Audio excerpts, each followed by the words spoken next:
Every day, from the moment that you wake up to the moment that you sleep, you make decisions like what to eat, what to prioritize, who you pay attention to, and how you respond to stress, as well as whether you act or delay.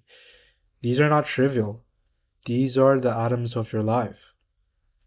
Decisions are not just choices, they are patterns repeated over time. They define your identity, your trajectory, and ultimately, your life's shape. So the people who feel most in control are not those who never struggle. They're the ones who understand how decisions work. Most people think that decisions are emotional, like I feel or I don't feel, but feelings are symptoms of deeper structures. A decision that keeps being postponed is not postponed because of laziness. It's delayed because the system around a decision is unclear or missing. Good decisions come from structure, not just desire. Here's a foundational model that actually works: your value compass. You should ask, what does this choice say about the kind of person I want to be? Values are not abstract, they are behavior patterns. If honesty matters, then your choice should reflect it. If growth matters, then choosing the easiest or most comfortable option won't align. Values act like a compass. Compass doesn't stop storms, it gives direction in them. Good decisions don't ignore reality, they work with it. So you should ask, what is true right now?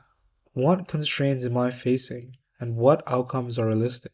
For example, if you want to read more books, a 10 book monthly goal might look inspiring.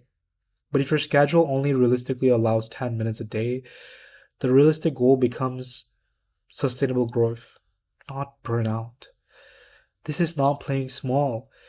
It's adjusting ambition to actual conditions while still growing and progressing. Great decision makers treat decisions as experiments, not declarations. So instead of I must do this perfectly forever, try I will try this for 7 days, then review. So it's not about perfection, it's about learning what works. Reflection is the missing step that most people skip. There are three common patterns that block good decisions. Number one, information paralysis. When there's too much data and too few filters, you treat every detail as urgent and nothing becomes urgent. So the solution is to create filters, criteria that matter for your life specifically. Number two, analysis habit without implementation. Thinking without action leads to stagnation. A thought without follow through is a ghost of growth. So you should test your decisions early with small actions. And number three, all or nothing syndrome. If it's not perfect, it's forgotten. This destroys consistency and impairs identity formation. Better is good enough consistently.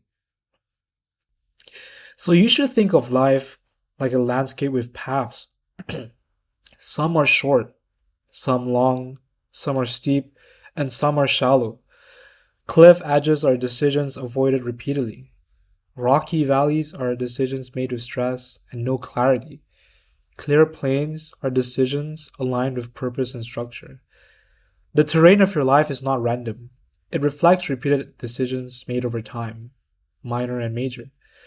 The difference between someone who feels stuck and someone who feels moving forward is not luck, it's decision mechanics.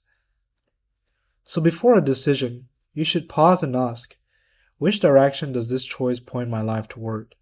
Does it align with my values? And what is true right now that affects this choice? We shouldn't ignore constraints, but embrace clarity.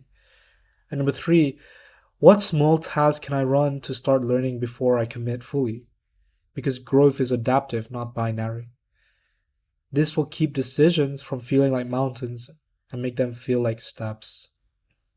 So every evening, ask, what decision did I make today that pushed me forward? What decision did I avoid and why? What did I learn from both? And if you do this consistently, you create a feedback culture inside your life that is much more valuable than motivation or inspiration.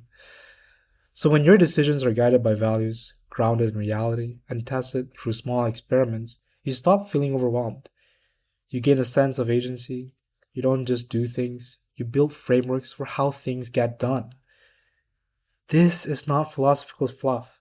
This is life engineering, the foundation of sustainable growth.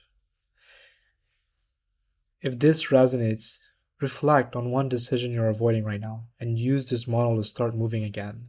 Subscribe to follow the foundational series where we explore the systems that shape meaningful lives.